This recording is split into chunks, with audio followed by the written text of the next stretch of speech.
इसको जल्दी जल्दी करते हैं। सो मीन्स ऑफ ऑथेंटिकेशन आपके पास चार होती हैं। या तो वो जो एक यूज़र है उसके पास कोई चीज़ उसको पता है, या तो अगर उसको पता है तो वो शायद कोई पिन नंबर होता है या पेट नेम या वो होता है।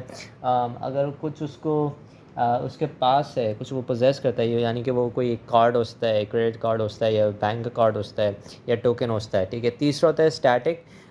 स्टैटिक बायोमेट्रिक, यानी कि वो खुद मतलब रिकग्नाइज हो रहा है, यानी फेशियल रिकग्निशन, फिंगरप्रिंट या फिर रेटिना बेस। या फिर डायनामिक वो होती है आपके पास बायोमेट्रिक, विच मीन्स के वॉइस हैंड रिटन उससे आप कर रहे हैं। मल्टी फैक्टर होती है कि बार बार आप डिफरेंट ऑथराइजेशन ऑथेंटिकेशंस कर रहे होते हैं। इंपॉर्टेंस ऑफ आईडी रखते क्यों हैं? आईडी इसलिए रखते हैं ताकि आपके पास एक्सेस कंट्रोल हो, आपके पास प्रिविलेजेस सेट हों, ठीक है, ऑथराइजेशन के लिए कि कैसे ऑथराइज्ड है वो। And then discretionary access control basically ये है कि अगर एक यूज़र है और वो अपने एक्सेस उसके पास है तो वो अपनी चीज़ों को रीड कर सकता है। Vulnerability of passwords. Now there are different attacks, I will go over them very quickly. Offline dictionary attack क्या है कि आपके पास हैश पासवर्ड्स हैं और उस पर आप कॉमन पासवर्ड्स ट्राई कर रहे हो। स्पेसिफिक अकाउंट अटैक क्या है कि एक स्पेसिफिक अकाउंट पर अटैक कर रहे हो, इसका मेजर क्या है कि आप उसका अकाउंट को लॉक कर दो। पॉपुलर पासवर्ड अटैक क्या है कि अब आपके पास एक यूज़र्स हैं, सेट ऑफ यूज़र्स, उन सब पे आप कॉमन पासवर्ड सब पे ट्राई कर रहे हो। पासवर्ड गेसिंग क्या है आपके पास? पासवर्ड गेसिंग ये है कि हैकर को ये पता चल गया है कि पैटर्न क्या है पासवर्ड का, तो उस पर फिर अब उसके हिसाब से वो गेसिंग कर रहा है। वर्क स्टेशन हैकिंग क्या है? एक बंदा एक अपना लैपटॉप छोड़ के चला गया और अब तुम उस पर जाके यूज़ कर रहे हो, यानी कि पीरियड ऑफ इनएक्टिविटी होनी चाहिए उसको प्रिवेंट करने के लिए। एक्सप्लॉइटिंग यूज़र मिस्टेक्स, यानी कि अगर आपके पास एक पासवर्ड है जो एक सिस्टम खुद जनरेट करके दे रहा है और वो बहुत ही मुश्किल पासवर्ड है, तो होगा इट माइट बी पॉसिबल कि वो शायद पासवर्ड किसी से शेयर करे, तो यहाँ पर एक अटैकर बीच में आ सकता है, उसको इंटरसेप्ट कर सकता है। तो इस केस के अंदर ज़्यादा चाहिए कि IDS हो या simple password with authentication code use हो। एक्सप्लॉइटिंग मल्टीपल पासवर्ड्स, इसका मतलब ये है कि अगर बहुत सारे यूज़र्स सेम पासवर्ड रख रहे हैं तो फिर यहाँ पे एक चीज़ हो सकती है, तो you have to avoid using that. Electronic monitoring, कि अगर आपके पास पासवर्ड ओवर द नेटवर्क या रिमोट शेयर हो रहा है तो अगेन यहाँ पर ये बहुत सिमिलर है इस पॉइंट से, कि कौन सा ये वाला, कि if the system assigns a password, तो मतलब try to prevent this. Now Unix password scheme क्या होती है कि हम पासवर्ड्स कैसे स्टोर कर रहे होते हैं? एक सॉल्ट होता है और एक पासवर्ड होता है, वो हैश फंक्शन में डालता है। सॉल्ट बेसिकली रैंडम नंबर होता है, वो बेसिकली स्टोर जाता है इस टेबल के अंदर। और फिर डिक्रिप्ट करने के लिए क्या होता है, आप क्या करते हो, आप हैश उठाते हो उसका और यही दो चीज़ें वापसी लेते हो और फिर उसके बाद आप चेक कर रहे होते हो कि हाँ भाई वही चीज़ है, वही हैश कोड आ रहा है या नहीं आ रहा है, राइट। तो अब पासवर्ड गेसिंग क्या होती है आपके पास? पासवर्ड गेसिंग ये होती है कि यू आर ट्राइंग पासवर्ड्स, ठीक है। या पे दूसरा तरीका ये होता है कि you are trying passwords on the basis of hash values, क्योंकि वो ज़्यादा तेज़ी से होता है। फिर ऑथेंटिकेशन के प्रोटोकॉल्स होते हैं। एक स्टैटिक होता है जिसके अंदर आपको खुद वहाँ पर प्रेजेंट होने की ज़रूरत होती है।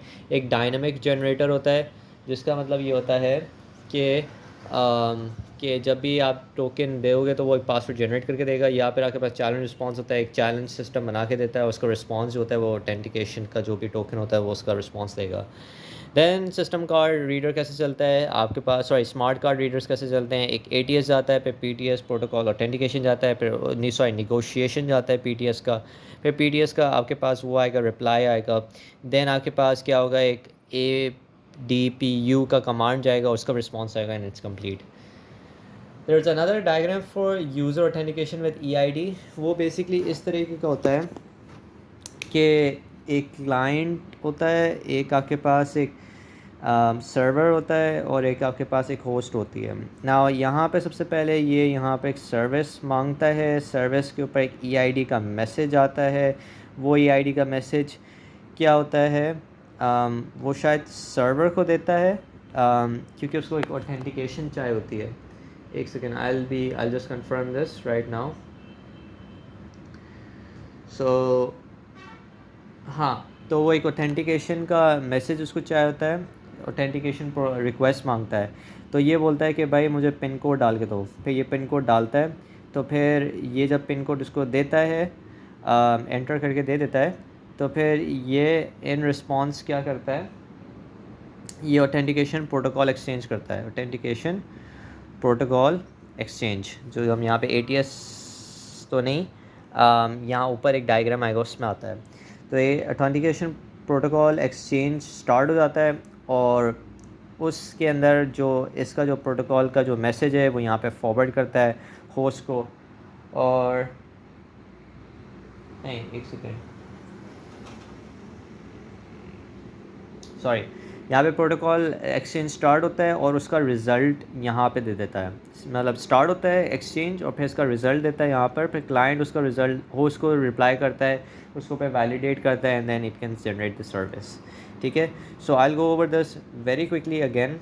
ठीक है, सबसे पहले क्लाइंट स्टार्ट हुआ, एक आपके पास एक सर्वर है और आपके पास एक होस्ट है। इसने पहले रिक्वेस्ट मांगी, इसने फिर रिप्लाई में EID का मैसेज रिक्वेस्ट सेंड किया, वो उसने दिया सर्वर को, ऑथेंटिकेशन का पूछा कि ऑथेंटिकेशन रिक्वेस्ट की, तो ये इसने बोला कि भाई ये मुझे पिन कोड देगा, ये पिन कोड एंटर करता है, फिर यहाँ पे ऑथेंटिकेशन की आपके पास प्रोटोकॉल स्टार्ट हो जाता है, फिर ऑथेंटिकेशन का रिज़ल्ट यहाँ पर फिर ये सेंड करेगा क्लाइंट को, क्लाइंट फिर अपना रिज़ल्ट यहाँ पे फॉरवर्ड करेगा और अगर वैलिडेट हो जाता है तो फिर वो अपनी सर्विस ग्रांट करके दे देगा।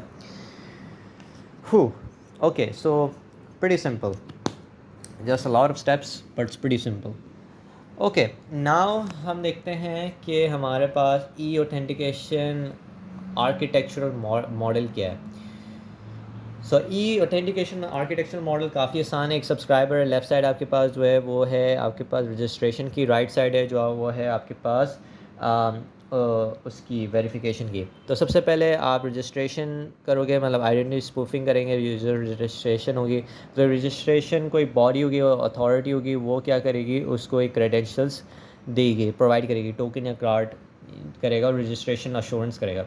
तो बेसिकली आइडेंटिटी प्रूफिंग की यूज़र ने रिक्वेस्ट की, रजिस्ट्रेशन की, रजिस्ट्रेशन बॉडी ने सर्विस क्रेडेंशियल उसको दिया, क्रेडेंशियल बॉडी को दिया, क्रेडेंशियल बॉडी फिर उसको टोकन प्रोवाइड करके दे देगा।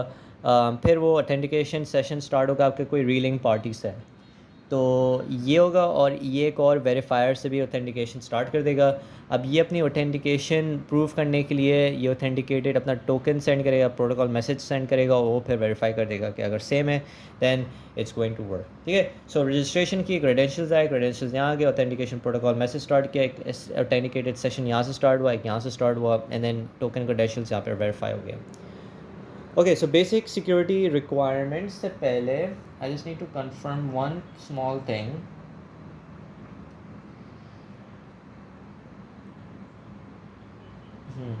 हाँ, तो बेसिक सिक्योरिटी रिक्वेस्ट क्या है कि आपने सबसे पहले आइडेंटिफाई यूज़र को और प्रोसेस को on the behalf of a user, फिर आपने उसको वैलिडेट किया कि हाँ भाई वो असली में वो है भी या नहीं है, ऑथेंटिकेट किया, वेरीफाई किया। फिर डिराइव सिक्योरिटी रिक्वेस्ट के अंदर रिक्वायरमेंट्स के अंदर बहुत सारी चीज़ें आ जाती है। एक होता है मल्टी फैक्टर, अगर प्रिविलेज है तो नेटवर्क लोकल पे है, अगर नॉन प्रिविलेज्ड है तो सिर्फ नेटवर्क पे। दैन इसके अंदर वो आ जाता है कि मिनिमम पासवर्ड इन्फोर्स करो और प्रोहिबिट करो कि पासवर्ड रीयूज़ ना करे, टेम्परेरी पासवर्ड अलाउ करो, फिर परमानेंट पे चेंज होता है, ऑब्सक्योर करो feedback of authenticated code, prevent replay resistant हो, ठीक है, both to privilege and non privilege.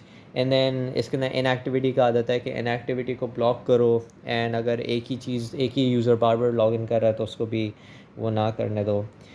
So prevent reuse of identifiers for definite period. So again it's very simple, I'll revise this over again. ठीक है, there are 9 points. एक है आपके पास multi factored, एक है कि अगर आइडेंटिफायर बार बार आ रहा है तो उसको ब्लॉक करो, दूसरा है कि अगर इन एक्टिविटी पे उसको फिर हटा देना, फिर चौथा है आपके पास रीयूज़ ऑफ पासवर्ड्स को ब्लॉक करो, पांचवा है कि आपके पास एक पासवर्ड की मिनिमम एक होनी चाहिए, लाइक एक लेंथ होनी चाहिए, ठीक है, उसके रूल्स होने चाहिए। 6 है आपके पास 6 क्या था, 6 था कि आप फीडबैक ऑथेंटिकेशन का ऑब्सक्योर कर दो। 7th है आपके पास टेम्परेरी पासवर्ड, सॉरी ये 7th है टेम्परेरी पासवर्ड अलाउ करो, फिर परमानेंट पे स्विच हो सके। 8 है कि क्रिप्टोग्राफिक जो पासवर्ड्स हैं वो स्टोर एंड ट्रांसपोर्ट हो सकें। 9 था रिप्ले रेजिस्टेंट हो। So that was all from chapter 3. Yep, that was all from chapter 3.